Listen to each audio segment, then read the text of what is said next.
Hi friends, welcome to Zeenath'sworld. இன்னைக்கு நம்ம சேனல்ல நம்ம ஒரு ஹெல்த்தியான ரெசிபி பார்க்க போறோம். அதுதான் வாழைப்பூ முட்டை பொரியல். இது எப்படி டேஸ்டா பண்றதுன்னு இன்னைக்கு நம்ம பார்ப்போம். நான் வாழைப்பூவை ஏற்கனவே ஆஞ்சு நாரெல்லாம் எடுத்துட்டு க்ளீன் பண்ணி ரெடியா வச்சிருக்கேன். வீடியோ எடுக்க கொஞ்சம் லேட் ஆனனால கொஞ்சம் கலர் டல்லா இருக்கு. இப்போ நான் அந்த வாழைப்பூவை சின்ன சின்னதாக கட் பண்ணி தண்ணிக்குள்ளே போட்டு வச்சுருக்கேன். இப்போ நம்ம இதை எப்படி பண்ணுறதுன்னு பார்ப்போம். நான் இங்கே அடுப்பில் பேனில் ஒரு 2 ஸ்பூன் நல்லெண்ணெய் ஊற்றிக்கிறேன். எண்ணெய் நல்லா காயட்டும்.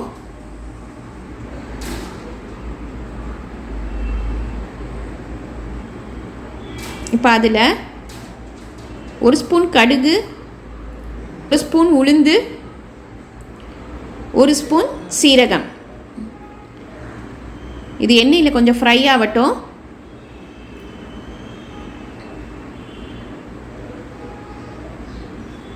இப்போ நம்ம இதிலேயே ஒரு 7-8 பூண்டை தோலை உரிச்சிட்டு நல்லா இடித்து வச்சுருக்கேன். அதையும் இதில் போட்டுருவோம். இந்த பூண்டு வாசனை ரொம்ப டேஸ்ட்டாக இருக்கும்.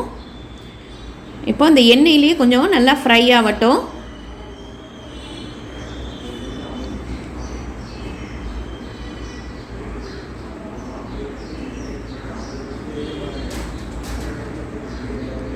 கருவேப்பிலை கொஞ்சம் போட்டுக்கலாம். அது கூடவே 2 பச்சை மிளகாவை சின்ன சின்னதாக கட் பண்ணி போட்டுருவோம். இப்போ எல்லாம் சேர்ந்து நல்லா ஃப்ரை ஆகட்டும்.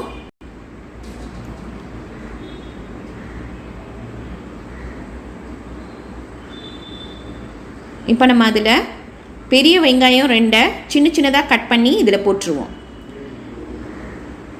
நம்ம வாழைப்பூவை சும்மா வெங்காயம் போட்டு இந்த மாதிரி பண்ணி கொடுத்தோன்னா பசங்க சாப்பிட மாட்டாங்க. ஆனால் அதுவே நம்ம முட்டை போட்டு கிண்டி கொடுத்தோன்னா அது முட்டை பொடிமாஸ் மாதிரி நல்ல டேஸ்ட்டாகவும் இருக்கும். வாழைப்பூவும் பசங்களுக்கு உடம்புக்கு ரொம்ப நல்லது, எடுத்துக்குவாங்க. உப்பு தேவையான அளவு போட்டுக்கலாம். பெருங்காயத்தூள் ஒரு அரை சிட்டிகை போட்டுக்கோங்க.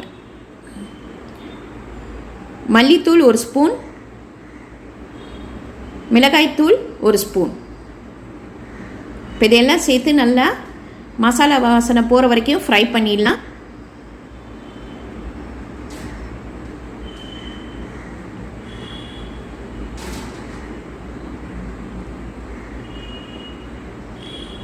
இப்போ நம்ம தண்ணியில் போட்டு வச்சுருக்கிற அந்த வாழைப்பூவை இதில் போட்டுருவோம்.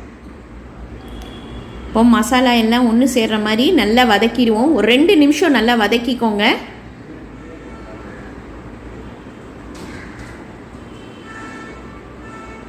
இப்போ இதை நல்லா வேக விட்டுறணும். இப்போ இதில் நம்ம 1 கிளாஸ் தண்ணி ஊற்றி வேக விட்டுடலாம். ஒரு 10 நிமிஷம் மூடி வச்சு எடுத்துருவோம். அதுக்குள்ளே வாழைப்பூ நல்லா வெந்துடும். பாருங்கள், நல்லா வெந்துருச்சு.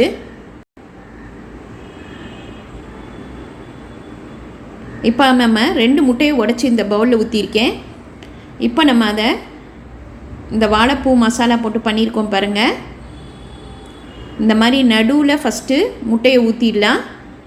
ஊற்றிட்டு உடனே கிண்டிடக்கூடாது. ஒரு 5 நிமிஷம் வெயிட் பண்ணிவிட்டு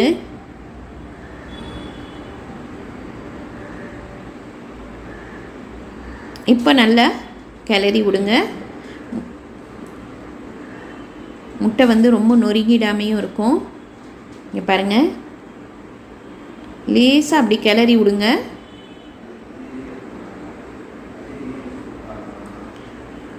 இப்போ நம்ம ஒரு 2 நிமிஷம் மூடி போட்டு வேக விட்டுடலாம்.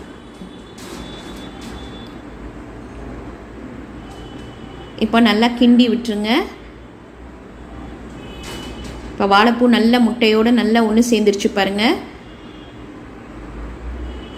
சூப்பராக நம்மளோட வாழைப்பூ முட்டை பொரியல் ரெடி ஆயிடுச்சு. தயிர் சாதத்துக்கெலாம் இது ரொம்ப டேஸ்ட்டாக இருக்கும். இது ரொம்ப ஈஸி, ரொம்ப ஹெல்த்தியான ஃபுட்டு. இது வாரத்துக்கு ஒரு தடவையாச்சும் நம்ம இந்த வாழைப்பூ எடுத்துக்கணும். இது இன்றைக்கி ட்ரை பண்ணி பாருங்கள். லைக் பண்ணுங்கள், ஷேர் பண்ணுங்கள், ப்ளீஸ் சப்ஸ்கிரைப் பண்ணுங்கள். உங்கள் கமெண்ட் எனக்கு அனுப்புங்க. தேங்க்யூ.